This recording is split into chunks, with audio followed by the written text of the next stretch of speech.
Hey everybody, Josh Neighbors here, Locked On Big 12 Podcast. Today's show, Ace Edwards joining us of the Aggieville Alleycats Podcast to look back at the 2022 season that was for Kansas State, an incredibly successful season, a Big 12 championship season for the Wildcats. What does it mean for them this year and moving forward into the new Big 12?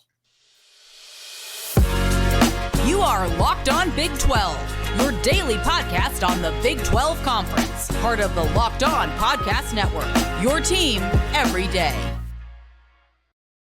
Once again, Josh Neighbors here, Locked On Big 12 Podcast, joined today by Ace Edwards. You guys can find both of us on Twitter. You guys can find me at Josh Neighbors _. You guys can find him at Ace. It's basically Ace Edwards, no second E, right? We take out the second E, ACE, then the rest, Edwards 00. You guys can find Ace there. You guys can find Locked On Big 12 over at your podcast, as well as Aggieville Alleycats. You guys can find Locked On Big 12 on YouTube. Please subscribe. All right, Ace. So we talked before the season, and the thing I appreciate the most about Kansas State's year is that people did see this coming. People did see an opportunity for them to have an awesome season. They had a 9-win regular season, a 10-win season if you count the Big 12 championship game, and obviously they went to the Sugar Bowl. That one didn't go very well, but it's pretty rare, in my opinion, for groups like K-State when there was so much momentum behind them, not picked to go to the top, but still like everybody was picking them by the time the season rolled around. And for them to meet expectations, in terms of how the year went along, I mean, that does not happen, I think, very often for programs like K-State, especially when you think about stuff like, people did potentially see this thing coming. Yeah, I think that whenever you start talking about the expectations of being a dark horse, it becomes like, how often does a dark horse actually live up to expectations, and how much of it is just people at the beginning of the season wanting to, get takes out there. And K-State did become the spicy pick to end up making the Big 12 championship, except for in the middle of the season when it became KU. So all credit to them. But I'm a K-State MU fan, so there's a little bit of jest there. Yes.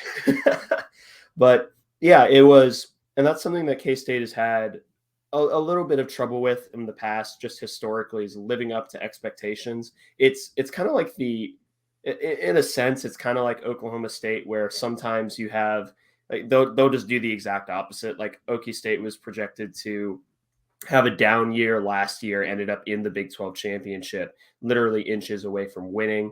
They were expected to go back. Obviously, that didn't go as well this year. But K-State being that dark horse and actually making it to the Big 12 championship, that was huge to live up to that expectation, even within the fan base.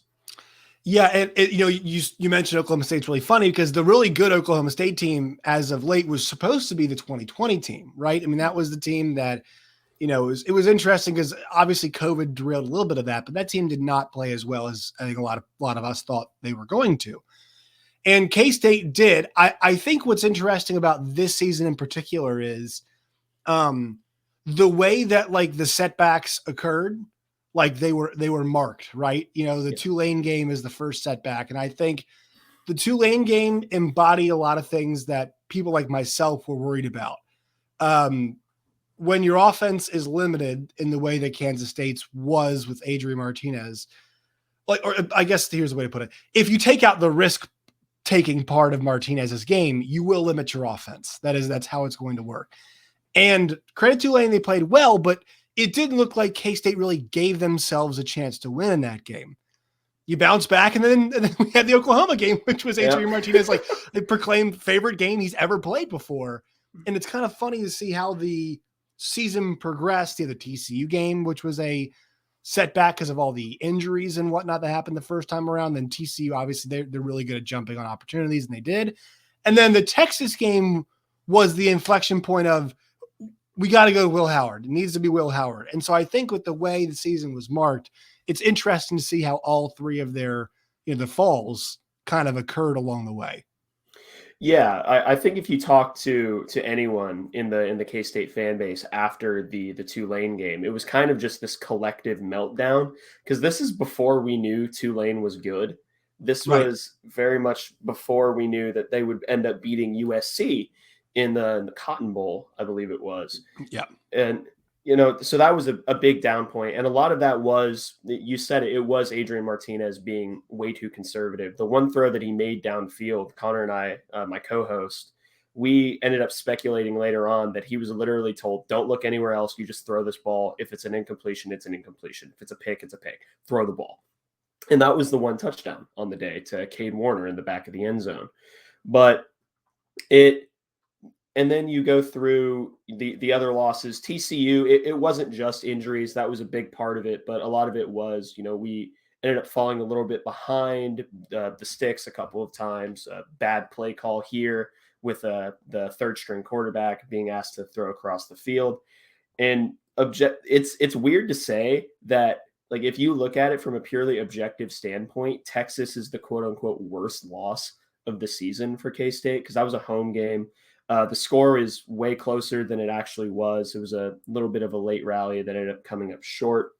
But yeah, that there was talks after the Oklahoma State game that Will Howard should have been the guy, which, as one of the biggest Will Howard truthers on this planet ever since he came here, it was, I wasn't ready to jump on board that yet. And I think it really did take the Baylor game for me to say, all right, yeah, Adrian, we appreciate what you did. We appreciate what you contributed to the program, because he contributed a lot. He contributed a lot more than a lot of people like to, not necessarily not like to give him credit for, but than a lot of people know.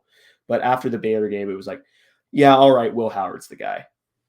Yeah, it's so funny because, I before this year was not a Will Howard guy. And I think like it was hard to be. I mean, it was, he just wasn't good in a lot of the times that we'd seen him before. And look, he was younger-ish. And I've mentioned this on a ton of shows, and I'll, keep saying it, but there is really no replacement for experience. There really is not. I mean, you see it, like, we forget that these guys are kids. And I'm 25, about to turn 26. Like, I'm not too far removed from it. And obviously you're a bit closer to it, but like, I think about the person that I was when I was that age, and just like, life slowing down for you in some ways, just things get easier. Like anything that you do, like classes, social life, whatever. The same thing applies to football. Like Max Duggan and Will Howard have just been around, and Will Howard is a really physically gifted young man. I mean, he is a big dude. He's got a good arm. He can be accurate. And you saw like the Oklahoma State game, like you mentioned, just the distribution was beautiful that game. It was unbelievable. And I think that was a sign where it's like, how do you go back from this? And the Baylor game too. I mean, that was one-way traffic. That game was never close. It was never a close football game. And I just don't know how you deviate from that at all, because like it was pretty clear at that point to me that he was in fact the guy. And, I think we'll be the guy obviously moving forward too. I mean, there's no doubt about that, but it was weird. It's circuitous is the right way. But I think you're right about Martinez too. I think a lot of people talked about like the fact that Colin Klein not on the field. It's good. You want the guy up top, but also it's good that you can have Will Howard and Adrian Martinez. Everybody kind of mentioned how their interactions on the field oftentimes were like that OC figure, if you will, trying to help the other one out. And I think that's massive both ways. Yeah. And I'm not sure how propagated this has been outside of K-State circles, but they're legitimately best friends with one another. Like Will, like Adrian, because you really expect whenever you bring in a transfer quarterback, if that first quarterback that was there to begin with, if he doesn't transfer out, you kind of expect there to be a little bit of animosity there. And that was never the case. Will accepted Adrian in quickly, and Adrian accepted Will, not necessarily in like a teacher mentor, like Yoda, Luke Skywalker kind of way, but it as like equals. So that way, Adrian has the experience. He could talk to Will. He could talk Will through things even before the season. And Will didn't, he didn't sulk. He didn't say that, oh, well, this isn't my job anymore. I don't need to stay at K-State. He stayed here. And there's a lot of news about Will Howard's character and just what kind of guy he is. But if you want the short version of it, the fact that he stayed, didn't sulk, and then became best friends with the guy who was supposed to quote unquote replace him tells you just about everything about his character that you need to know. Yeah. And also too, I think he took it as a challenge. Like, I think, when you bring in a guy like Adrian Martinez, it's a 1-year type deal, but it is a challenge to you saying like, we like you. We just don't think you're ready yet. And I think, he did a great job of, I guess, not taking it personally, but like taking it the right way, right? The way where you have to motivate yourself to get better. And he did. And also, take advantage of that opportunity and pick the guy's brain, because Adrian Martinez has played a ton of football.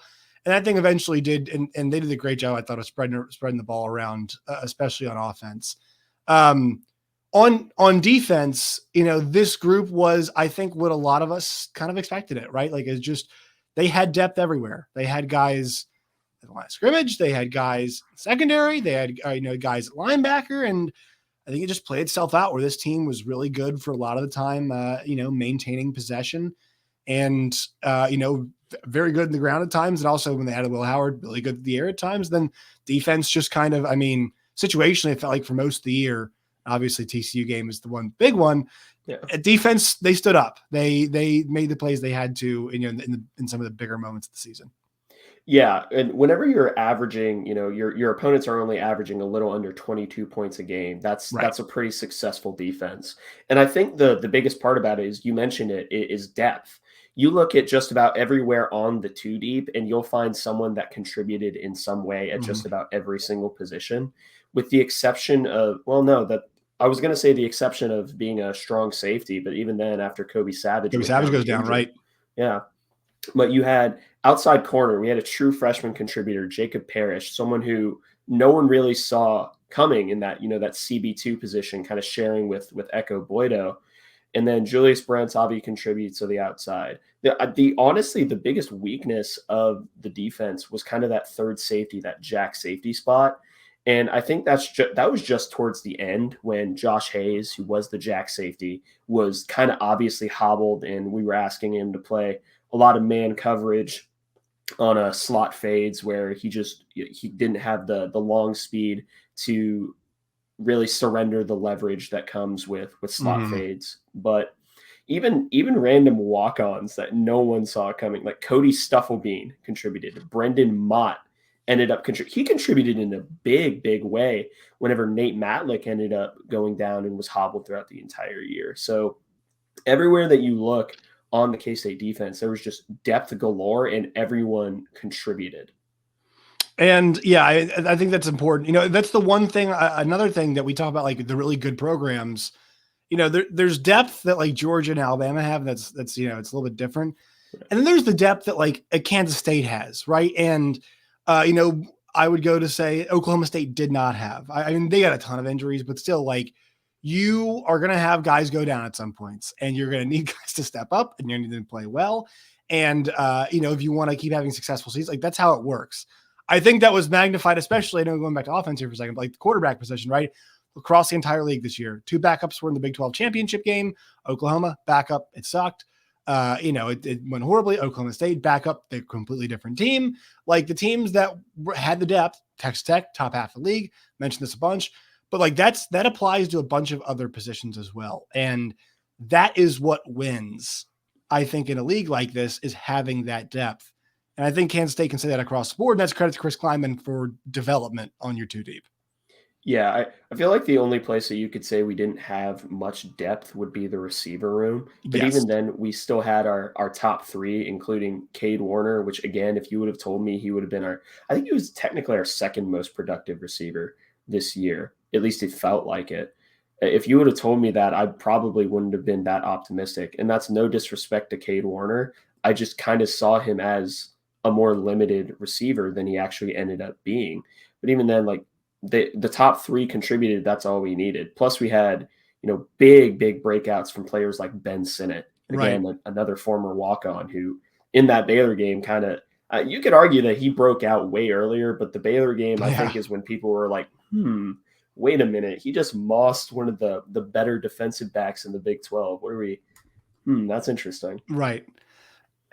Let's go with the now to the like kind of big picture again. What is it like? What does the Big 12 championship to you represent? Like, what is that Big 12 championship in 2022 to K-State fans represent in terms of where the program is, where it's heading, all that kind of stuff, in your opinion? I'd say, in my opinion, for K-State fans, what it represents is that that Chris Klieman specifically has 100% the desire to be the new class of the Big 12. So you have the obvious answers in Oklahoma and Texas. They're leaving for the SEC in a year or two. And there's going to be not necessarily a vacuum, but it's going to be interesting to see who kind of steps in. And I think that whoever won the Big 12 this year would have been the most obvious candidate for who's going to fill that sort of vacuum in the Big 12 to be the class of it. And I think that's a big part of it. I think another part of it is, Klieman always preaches the power of belief, and the fan base actually really, at this point, after winning the Big 12 championship, has really started to, they've always been behind the program, but it's given it that little extra gear to where, we had a sellout streak because we were undefeated in conference play for the longest time. And even after, beating TCU, even after losing to TCU, we kept that train going. So I think it's just what it means to the fan base is that we are on the track of national relevance, at least in terms of the Big 12, because we're, as it stands right now, probably the most obvious candidate to be the very top of the new Big 12. So that's my next question. Does Kansas State have the staying power? Because the last 3 years, we have had 6 different teams in the Big 12 championship game. And obviously there's no repeats in there. Iowa State, their group really should have been better last year. They were not. Oklahoma got pretty close to the Big 12 title game, but did not make it. Then Oklahoma State and Baylor, when they won, really disappointing seasons for them on the next version. I think what's happening right now is we've had a lot of right place, right time teams, a lot of teams that got old and, they nailed the portal, built depth, right? I think that's the one thing you could say about TCU as well. At some positions, they've, built up a really cachet of weapons, good depth on defense, just much like K-State has, but can K-State stay there? And I mean like 10-2, right? Like, how do you stay 9-3, 10-2? Because I think what happens in this league, especially, is that and really for K-State, like that's a 7-5, 8-4 consistent type program. And then you say every 4 or 5 years we do the 9-3, 10-2, 11-1 thing, whatever it manifests itself in.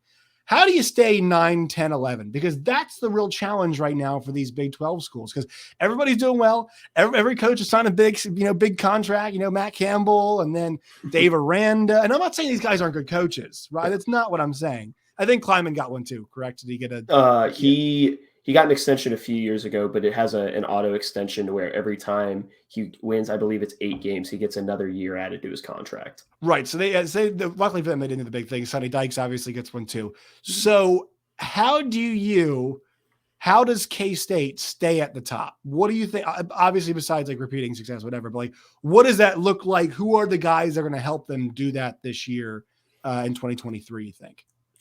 I think that the biggest part of maintaining being the class of any league is going to be recruiting. And if you look to this last year's recruiting class, you have the obvious answers for much later down the road, like Avery Johnson, who I will die on the hill that he should not have been knocked down on the on-3 consensus. You have players like Asa Newsome, who actually ended up going right up into the rankings, the linebacker from Iowa. But in the more immediate future, I think the biggest part of it is establishing a culture that ensures that you don't bleed players.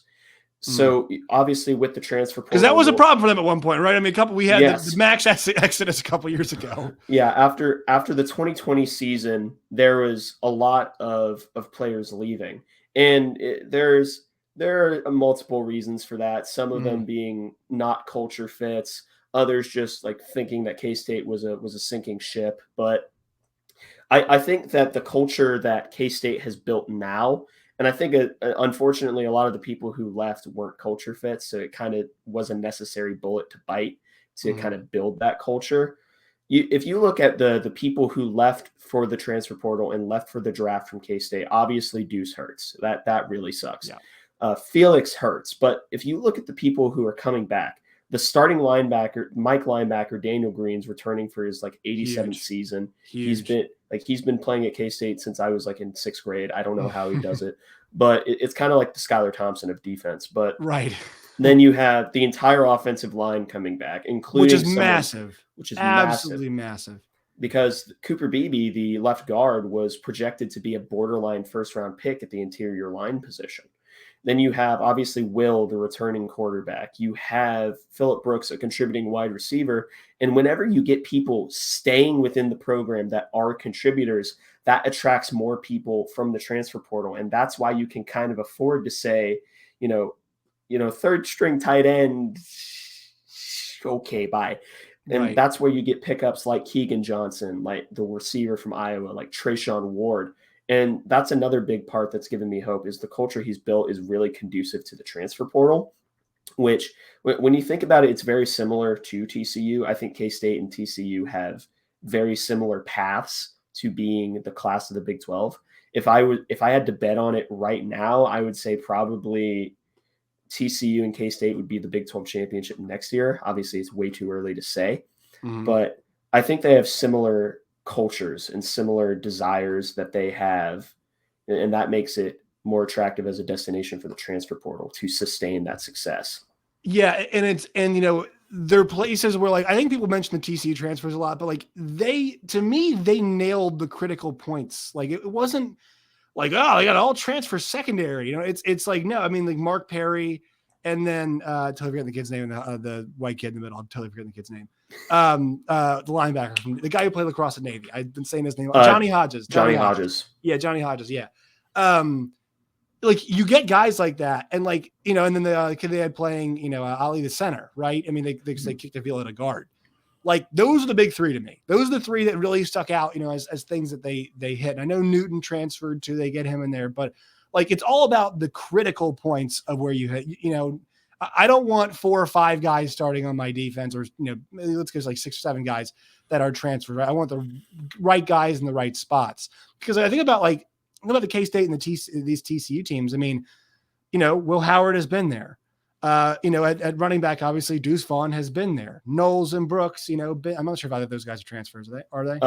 Neither of them are transfers. No. Yeah, neither transfers, right? So a lot of these guys are hungry offensive line, right? Same Felix, same thing too. Like all of these guys, Daniel Green in the middle, all these guys talking about, it's about being in a spot where your guys that you hit on in the portal are like at certain spots. And that's what the really good programs do. You know what I mean? Like Georgia, I'm not saying it's this level, but you talked about Missouri, like watching Dominic Lovett, leading wide receiver in the entire SEC. Georgia's going to need a wide receiver. We just need one guy. Now they're not doing it on that scale, but like it's you hope it's like, all right, we need a tight end. We need another, our X or Y guy, number 1 or number 2 wide receiver. We can go pluck a guy. Like you mentioned, I think Keegan Johnson, is that what it is? Kid from Iowa. The transfer from Iowa. Yeah, and he's probably pretty excited to be in a different offense, I can imagine. Yeah.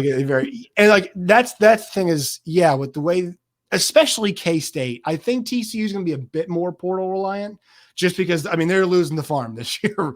They really are losing the farm this year. But I think eventually they'll become places where like either TCU's ability to select higher level talent will go up, and then K-State is going to be a place where maybe not selecting Alabama type guys, but they can fill because they're going to have a pedigree of winning that will, supersede them, I guess, in some ways. Yeah. And it's funny you mentioned Alabama specifically, because there actually was a recruiting battle that K-State won going up against Alabama. And that was the JUCO transfer corner from, I believe, Iowa Western. It was Will Lee, because they ended up it was an Alabama JUCO. Malik Benson from that was the JUCO national championship game, was receiver Malik Benson against JUCO corner Will Lee. Will Lee had committed to K-State, I believe, like 3 or 4 weeks before, after the national title for JUCO, just offers. Bama was one of them. And there was a time, and granted, this was only like 2 days before signing period, so it's not like they got a big run up. But there was time where there were nerves. There were genuine nerves, right. Like, oh, Will Lee is okay. We're going up against Bama, and obviously no disrespect to Bill Snyder, but he was not winning many recruiting battles because he wasn't trying. But right, he wasn't trying to recruit. Right. But it was that big boost. Is like, okay, we can compete with the big boys. Plus, we just got probably the best JUCO corner in the nation to replace. We just got Julius Brents too. Awesome. Right. And he's younger. Sick. Right. It's important. I mean, it's important. Chris Klieman, like, it's a process guy. And it's, I think we're seeing right now, like Oklahoma State's a good example, like some of these guys who have their process, whatnot, it's important that you do kind of modernize, whatever you're doing. Right. I think like Chris Klieman's done a good job of that, because I still think Mike Gundy's an awesome football coach, but like, I don't think Mike Gundy has maybe I think on offense they're having a little bit of X's and O's problem, but like Mike Gundy usually can figure it out. He's got a personnel problem now. And, I think it's funny that we're talking about K-State having that necessary one a couple of years ago. Like, I feel more, it's weird I'm saying this, I feel more comfortable with Chris Klieman because I just saw him have that massive turnover and get the job done. And so I do think from a coaching and stability standpoint, you got to feel pretty good. And like, I think people at K-State probably feel pretty good about Chris Klieman being there for the long haul, right? Yeah, he's not leaving as long as our current AD is still here. Gene Taylor, Gene, unless Gene goes somewhere, Kleiman's not going anywhere either. I think that Kleiman's the type of guy who is more willing to put down roots. The only way that I think Klieman leaves if Gene Taylor doesn't retire is if Iowa opens up. And I think the Ferencz just roots in Iowa, I think that someone's going to have to die in order for them to leave Iowa. So I feel pretty much the K-State fan base feels pretty good about him being here for the long haul. Yeah. All right. Ace Edwards, tell people where they can find you and your podcast as well. Right. I am Ace Edwards, Austin Edwards. The Ace is short for my entire name. That's why there's no second E. You can follow me on Twitter at ACEdwards00. You can follow the show Aggieville Alleycats, where we cover just about everything K-State sports, not just football, not just men's basketball, but women's basketball. We call it Catsketball, including up all the way to golf. Yes, we have covered golf multiple times. We're a golf school now. But if you want to listen to the show, it's Aggieville Alleycats on anywhere that you get your podcasts, including just recently starting to re-upload to YouTube in a more video format. But, just if you're more interested in K-State news, just the entire school, please sure to check us out. Connor and I put a lot of effort in making sure that everything gets covered. So it's for the deep K-State fans. It's for the deep K-State fans. We appreciate your time. We'll talk to you again soon this offseason. All right, thank you.